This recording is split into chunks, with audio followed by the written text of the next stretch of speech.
Okay, this question is for Ms. Davis, and I've seen this question posted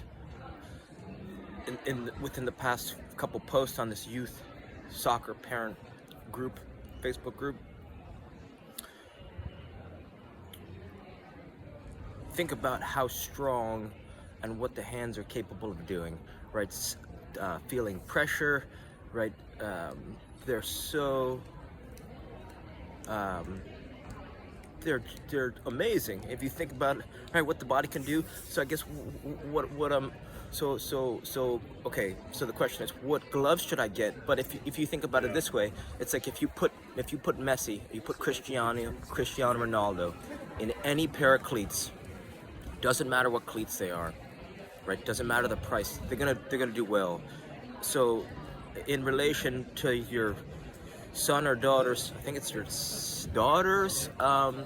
daughter's development as a goalkeeper, I think gloves are important, tools are important, right? The tools you use are important, but what I want to encourage is, can she make it so that she doesn't need to rely mentally or physically on the gloves? So the more time spent strengthening her hands, in theory, will help her be less dependent on the gloves, right? It's like she could almost to a point where she could get to a game and she could have either plastic like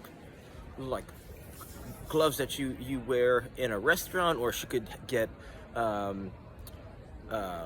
like leather gloves from the hardware store. It's basically like, imagine that she could be in a place where literally have no gloves or any pair of gloves. They could be like Eskimo gloves or mittens, like even gloves that would be not ideal for goalkeeping, and she would be completely fine with it and do a great job. So I think, like, how do we get her there? Or what are some things that you could do as a parent that will help her grow her game and her life? So I'm gonna come at this from a different, in a way that I think probably no one will suggest. And I think the more ways that you can play with, I think it's your daughter, but it could be your son, more ways that you could play with them using your hands. So for example, spike ball, 3-ball juggling, carrying with you different size balls that you guys can play catch with. I mean, just a simple act of playing catch. There's a game where, what's it called? Where, right, play this in grade school, where you jump up off the ground, and then you throw the ball to your son or daughter, and then they have to catch the ball in the air, and then release the ball while they're still in the air, right? Then they throw the ball back to you, and this could be done very close, right? So you jump, you throw the ball, son or daughter catches it, they catch the ball while in the air, and then release it before they hit the ground. You could do this on one leg, you could do this on 2 legs, right? Even one-legged catch back and forth, medicine balls, tennis balls,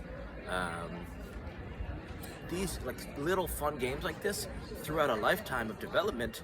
If you can improve your movement and your ability to catch with your son or daughter, it's going to translate to them being more dangerous when they're on the field. Because a lot of times what players will do is, or what a trend that I'm seeing is that,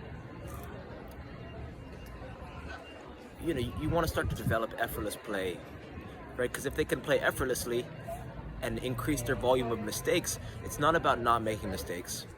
It's about staying relaxed after they happen, right? You think about the most recent World Cup game, each player on each team made a lot of mistakes. So it's about creating, it's about being thoughtful and starting to play with your son or daughter with simple games like catch.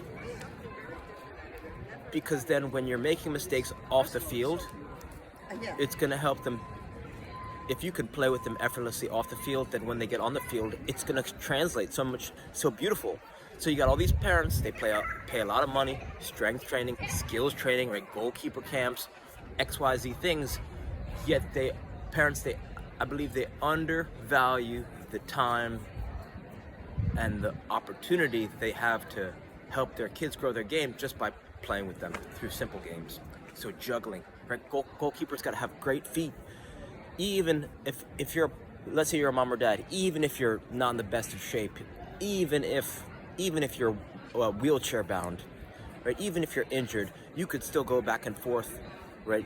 You toss the ball to your son or daughter, goalkeeper, and they can thigh it back, right? Just being as close as I am from this camera, right? This close, it's just pop, pop, pop, pop. You know, one touch, two touch, two touch, one touch.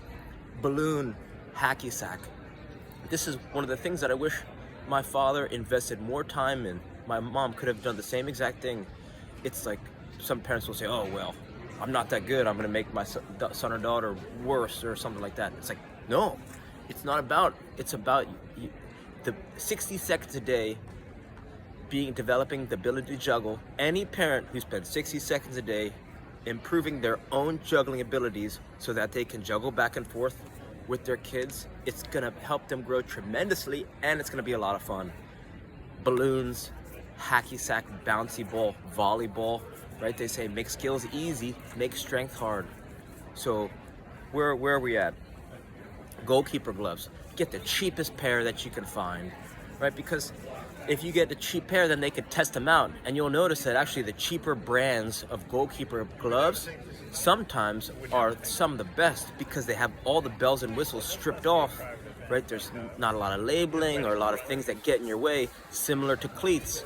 A lot of the cheapest cleats you'll find from any sports stores, even the ones on clearance, are going to be the lightest because they have everything stripped off, and then your kids, and since they're still growing, right, they're going to be able to beat the cleats up, beat the goalkeeper gloves up, because you're going to end up getting a new pair. You know, they're going to get so beat up, deteriorated that that you want the cheapest. You want the cheapest ones that you can enjoy using and really get some good play out of. So hopefully some of these ideas help. Reach out with any questions. All right.